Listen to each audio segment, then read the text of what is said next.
The downside, they will tend to slow things down. So if you are in some other continent of the world trying to VPN into Harvard to watch Netflix, now all of your traffic is going back and forth, and you're probably not going to get as good of an experience, even though you might have an actual Netflix account. Other questions, Brian? Yeah, over to, let's see, over to Rashawn? Hello, can you hear me? Yes, we can. What's your question? Yeah, so my question is that how do you connect the laptop from which you're hacking? For example, the code that you used in web that time, like for hacking, like for using cracking the codes, 4-pin codes and all. How do you connect it to a mobile phone or another laptop which you're hacking? It's a good question. I don't know offhand. I've not actually done it myself. It's typically possible with the right type of hardware, so the right type of cable, which tends to be pretty straightforward. But you sometimes actually need special software running on the device, which is easier on some devices or others. I suspect this is not very easily done just by plugging into an iPhone these days, but it's been a while since I read up on it. So I would refer to Google for resources on this if curious to see just how possible it is. But much like you can connect iTunes and other software to the iPhone, there's definitely a way for these tools to communicate, but it's getting increasingly difficult by design, which is probably a good thing. Araceli, if I'm saying your name right? Yes, hi, Professor. My name is Araceli. Nice to meet. Can you hear me? Yes, we can. What's on your mind? Hi, Professor. My name is Araceli. I do have a question. What about the lock patterns passwords? Are they any safe? What did you say? The lock patterns for the phones, you know, where you connect the dot. Yeah, the lock pattern. So where you move your finger up, down, left, and right.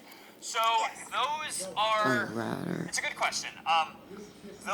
It depends on how complicated they are and how long your path is. If it's just up, down, left, right, which is the equivalent probably of just 4 characters. The idea of these patterns, if you've never seen, is you can essentially draw a polygon, a picture on the screen, and if it matches closely enough what your pattern is, it lets you in. I think the answer there is going to be the same. It depends on how long or how complicated that pattern actually is, how forgiving the software is to you being slightly off the path that you followed previously, and also it depends on who else is looking over your shoulder. I will admit that I very often see my friends doing the up, down, left, right thing on their phones, because by design it also tends to leave a trail so that you as the human can kind of see where you've come from to help you draw it, but that too is going to be a trade-off. So I don't know in the security research world where they're regarded, it's probably meant to be more user-friendly than it is more secure. I can probably type something more random and also cover things up with my thumbs more easily than I can by just drawing on the screen there. But I'll read up on that next because I've not thought about the mathematics of it depending on the length before. Really? Other questions?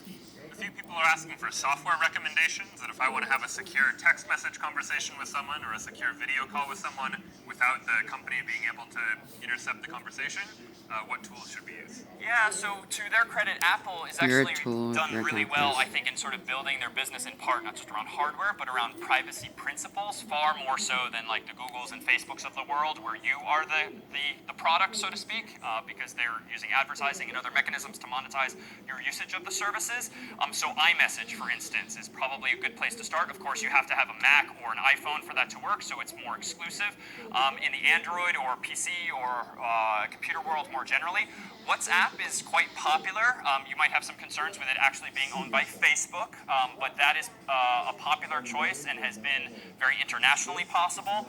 You have to take at face value that these products claim to be using end-to-end encryption, but at the end of the day, if you do not have access to the source code, the code in which those programs are written, it is certainly theoretically possible that one or more governments, be it ours or another, has somehow inserted themselves into that process so that it's not as end-to-end as you might think. Therefore, there are also open source initiatives, which means code written by people in the community where the source code is published for all to see, which doesn't eliminate the possibility that there are backdoors, so to speak, or attacks possible within the code, but at least if a lot of smart people around the world have access to the code and can vet it, the probability that those things are hidden in there is probably lower. So there's software like Signal, which I believe is open source, Telegram, which I think might be, I would have to Google to double check, and a few others as well. Other questions? Over to Max.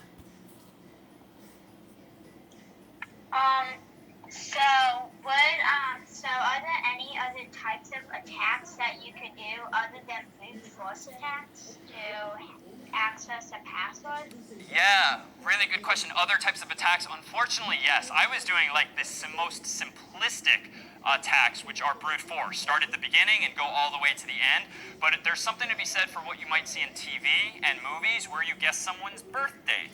Or maybe you guess their husband or wife's birth date, or someone in their family, or maybe their mother's maiden name, or the name of their first dog, or any of those security questions that websites often ask. Frankly, you might think are good because only you know what the name of your dog was growing up.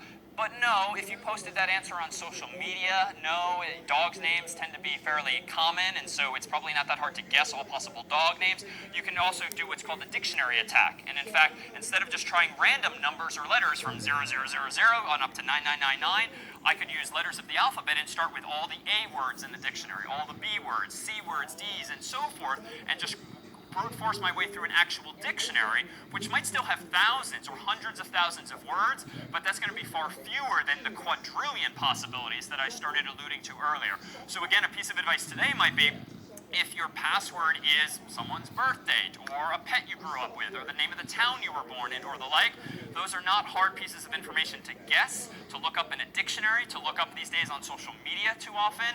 So yes, there's unfortunately more sophisticated attacks by using those kinds of heuristics, tricks to start with the obvious and then resort to brute force if nothing else seems to be working.